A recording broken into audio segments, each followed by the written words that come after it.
Jeez. Oh, wow. I'm feeling it again. Oh, this is something else. Okay, so this is card 18. I am looking at the changing lines. Changing lines come in number 2, number 4, and number 6. 2, 4, and 6 are the lines that I'll be reading from the original passage. 2, 4, and 6, and basically those are just a little more detail. Some of these passages may resonate with some of you. Some of them may resonate with others. You may resonate with all of them. Just take in what you get in, where you fit in. All right, line 2 says, try to make determined use of every opportunity without creating a fuss. It is entirely unimportant which rank someone occupies. The important thing is what this person can do and whether he has your trust. That's that people capital. Number 4, by no means try to force anything now. You would be toying with the devil, so don't deviate an inch from your course, even if there's trouble at the mill. So whatever your focus is, whatever you have said, this is what I'm doing and this is how I'm doing it, stay with it, stick with it. Don't veer, okay? Don't deviate 1 inch from your course. Do not do it. I keep hearing that a lot. I've been hearing that a lot. All right, number 6. You certainly are aiming high.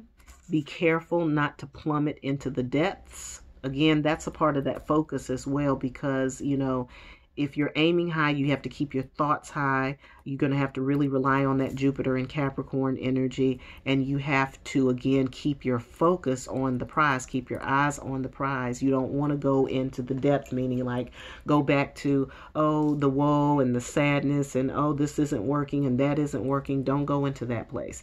Plain and unambitious work on details will do you a world of good in the moment.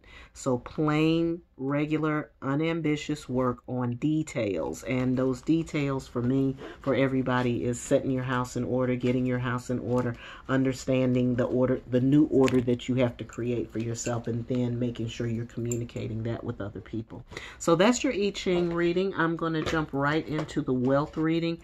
I am pulling from the this is the law of attraction cards for money and wealth. I believe that's what they're called. I hope I'm saying that right. But anyway, something like that. I'll put it in the description so you can check it out. I really like these cards because I realize that money issues really are mind issues. And so these cards give you some things to think about and ways to adjust your thinking around money and wealth. So I'll be reading from this oracle first. And then I'm also going to pull 3 cards from the tarot to clarify where you are, what your thinking is around your money and your wealth. And then also what things in the past have influenced your current thinking. And then what you need to do moving forward. What are some next steps for you as far as building your wealth? This card says, I can always tell a different financial abundance story. Okay. A lot of times our language about money, you know, when we're talking to people about our financial situations, you need to pay attention to the things that you're saying, because what you're saying is really what's embedded in your mind. And what this is saying is to create a different story. What anyone else has or does not have has nothing to do with you. The only thing that affects your experience is the way you utilize the non-physical energy with your thought. Non-physical energy, unseen, that which is unseen. Non-physical energy with the thought. Your abundance or lack of it in your experience has nothing to do with what anybody else is doing or having. It only has to do with your perspective. It only has to do with your offering of thought. If you want your fortunes to shift, you have to begin telling a different story. And it looks like to me, Capricorn, your story is around everybody else has something that you don't have and you're mad about it. Okay, so get out of that thinking of looking at what everybody else has got. Oh, they have this, they have that, they have the other, and how come I can't? Okay, think about that story. Everybody else has this, and that, and I don't. So you're telling yourself you don't have. You're telling yourself you can't have. And there may be some deserving things locked up in there too. All right, so I am going right to the tarot. Again, I'm going to do 3 cards. First card's going to be current mindset. current mindset. Second card is going to be past influences that create the current mindset. And then the last card is next steps. I told y'all my cards be popping out on the floor. All right, so right here, your current mindset is the Hierophant. The Hierophant has some, brings in like some very traditional values and some very traditional thoughts about money, right? So they come from tradition, or they come from what maybe everybody else has said about money, or it could have come from some kind of teaching that you received about money. I'll get to that in a minute because we got to look at the past influences. But right now, you know, you have a very traditional sense of how money should be handled. Okay. This is how you make money, and this is how you handle it. And this is what you should do with it. And this is what you should not do with it. And I'm feeling, Capricorn, that that's limiting you. I feel like that is limiting you in terms of you being able to really access your abundance, okay? And especially along with that other card. The second card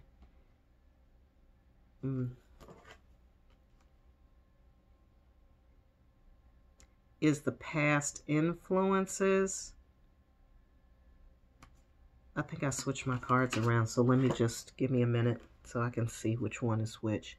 All right, so let me just go with it. All right, so we have the Page of Cups that is in reverse. The Page of Cups in reverse means there's a message that isn't coming through clearly, and the message has to do with emotions. It's something of an emotional something of an emotional nature, which I think this is going to be your past influences, because I feel like this very kind of traditional view of money and how it should be handled is coming from, of course, your upbringing. I felt that when I pulled the first card. It may have come from, you know, lessons and teachings about that, but I feel like there's a message that's not coming through from that for you, or either the message is not clear, or you're not understanding.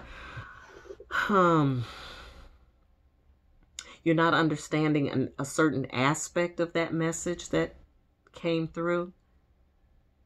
I really do feel like this is coming from like your upbringing, and it could have come from before that. So like it could have come from your great-grandparents and your grandparents and then your parents, and then it came to you. And so therefore all this very traditional thing, this very, you know, this is the way it's done, son, kind of situation. But there's something in that you're missing, that you're not hearing. I'm seeing that there's a message of balance there that maybe hasn't been received or hasn't been assimilated, something to that effect. And it has something to do with an emotional tie to money. It's some kind of emotional tie. It could be an old contract. It could be an old family contract even. But anyway, I'm not really getting I'm not getting the positive. I'm getting this in reverse, and I'm not getting a positive here. I'm just getting that there's like this sense of order or whatever that you're operating with, but there's some messages or mixed messages going on there. All right, and then the last is the Eight of Cups. The 8 represents manifestation. Cups represents the realm of emotion. And again, this is a cup and this is a cup. So maybe there's some very stark views about money, or maybe you need to like employ those stark views about money, but there's something of an emotional nature that has to be received, or it has to be understood. It's something from the realm of emotion. So it could be something that your gut is telling you, your intuition is telling you that you may be ignoring. It could be a message from your past or from your ancestry, or maybe your ancestors are trying to tell you something about the way you're thinking about the money and you're missing that message. But I think that you just have to dig. 8 of Cups means like dig a little deeper. So for next steps, you might want to dig a little deeper into where these messages come from about money. And I'm getting that maybe that is creating this story for you. Okay. Maybe that's where the story that needs to be changed is coming from. But it has a deep root because of this Hierophant card. There's a deep root there. It's deeply rooted. And that's why you have to go deep to find out about it. So, could be some indoctrination around money, finances, wealth, what that means, what it doesn't mean. All of that kind of stuff. But I would do some soul searching around this, and soul searching particularly into your family's past, or messages that you may have received from your family about money and wealth and finances that either you misinterpreted, or that the messages sort of created a gap in thinking. It's the best way that I can describe that. All right, moving right along to love. This is the love oracle that I'm working with. It's the alphabet for lovers. It is not just for love relationships, like romantic relationships, spousal relationships, committed partnerships, but it's also for soulmates. And sometimes people's soulmates are not necessarily romantically tied to them. So if you're in a relationship, take this information as it relates to you. If you're single, there is a message in this oracle for people who are single, so hang tight for that. It's not just for those people who are hooked up and booed up. These particular cards come from the Kabbalah. They are rooted in the Kabbalistic traditions. So I'll be reading some things about that. So if you're studying Kabbalah, or if you know about the Kabbalah, then there'll be some extra messages in there for you too. But this is card number 12. It is associated with the Hebrew letter Dalet. So for those of you who know about Dalet, we're going to read about that too. What I see here is I like the fact that these two people are looking in each other's eyes. I like the fact that this person seems to be looking deeply and straightforward into this person's eyes. I like the fact that they're entwined and that they are holding each other. And so that to me feels like a good connection. Number 12 says the importance on the back of the card, on the back of the card, among other things, there's a little message here. And this message says the importance of expressing your needs. So if you are in a relationship with somebody, it's going to be really important that you express your needs, what it is that you desire in the relationship, and then also listen to hear what the other person is desiring in the relationship. So I am going to read number 12. I'm also going to, before that, read a little bit about Dalet for those of you who are studying Kabbalah. It is the fourth letter. And then there may, even if you're not studying the Kabbalah, if I say something out of this message here that you can relate to, then just take it in. And again, that's the same for this oracle. What I notice about this oracle is that you just kind of, let the information wash over you. And wherever it makes sense, it makes sense, and throw away the stuff that doesn't make sense or doesn't resonate. Don't let, don't tie yourself into messages unnecessarily. All right, so it's the fourth letter, and it's associated with the planet Mars and Monday. It's associated, of course, with number 4. It is between the Sephirat, Keter, and Tiferet. Keter and Tiferet. All right, the crown and beauty. And the tarot it's associated with the Empress card. So Empress card represents abundance, so you can expect that a sense of feeling abundantly loved, Capricorn, during this month. All right, I'm going to move on to the passage. There's a general message. There's a message for singles. There is a personality, so you may be associating some of these with the people that you're with or who you're looking for in a mate. And then there's some advice. All right. Temporary fatigue from life struggles, financial problems may weaken the relationship, and the closeness and intimacy are harmed. Whoever feels constantly hungry and deprived initiates quarrels and unnecessary power struggles because he or she has nothing to lose. There is a loss of sensitivity and an unwillingness to renew any contact with your spouse. So if you are in a relationship that is breaking up, you may feel like you don't want to renew that. There is a loss of sensitivity and, oh, I'm sorry, I read that already. Criticism and severe spiritual disrespect bring you down to your knees. There may be excessive eating and weight gain because of the sense that something is missing and difficult to fill the void. Repressed passions that were not satisfied cause aggressive behavior. It's recommended not to expand the family right now and not to get into any unwanted pregnancies. Sometimes a situation like this may be what is causing your difficulty in getting pregnant. So if some of you are trying to get pregnant and not, this may be why that's not happening. Because of pride and stubbornness, the basic need for warmth, sexuality, and closeness is denied. The difficulty to forgive the other may be caused by a sense of emotional poverty or apathy. The remedy of the situation depends on your ability to allow yourself to be weak and needy. And when they say weak and needy, I mean vulnerable, okay? If you put your pride aside and turn to your partner for help instead of attacking them, you'll actually give much more than what you receive. This will allow your partner to feel strong and noble and can be a great opportunity for them to discover the joy of giving. All right. So for some of you, there's this, the relationship has got you down. It's then brought you down to your knees is what we're saying. And those things that are said, criticism, watch your criticism, watch your neediness. There's a need for closeness. There's also a need for you to support your partner from the underpinning. In other words, let go and allow yourself to be less strong, Capricorn, in the relationship so that your partner can be strong for you. And Capricorns are really strong signs. So, I feel like this is definitely a love message for you in particular because you do need the emotional support right now. You need to forgive, and Capricorns can hold a grudge. We know this. So if you are feeling like it's hard for you to forgive, it says that it's caused by a sense of emotional poverty. So when we're talking about wealth, we're talking about emotional. If you're in a state of emotional poverty, Capricorn, then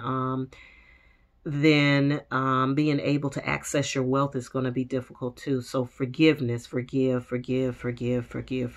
Don't attack people, that kind of stuff. If you're single, expect a new connection full of love and passion. So if you're in a relationship, this might be your paradigm. If you're single, expect a new connection full of love and passion. Good chances are you're going to meet a person who likes to feel as strong and as proud as you do. In order to get them, you will have to expose your needy elements to them. So again, expressing your needs, the things that you need the most and what you may feel a lack in. Watch out for uncontrolled sexual behavior that comes from emotional deprivation, because what you really need is warmth and closeness. So invite that warmth and closeness in and be warm and close yourself. All right, as a personality, we're talking about an active and very lively person with good verbal ability. I like this passage because this passage to me is like if you're looking for somebody, then you might want to build those qualities in yourself, or you might want to look for these qualities in other people. And at the same time, if you're in a relationship with someone, some of these qualities may be exhibited in yourself or the other, or it might be things that you need to kind of bring to the personality to enhance the relationship.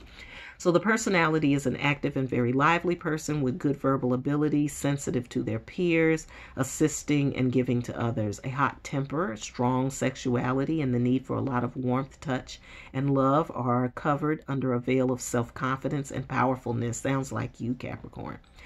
So again, that outward show, that goat part of you, you need to show more of your fishtail. They may be a good strategist when it comes to war, art of war.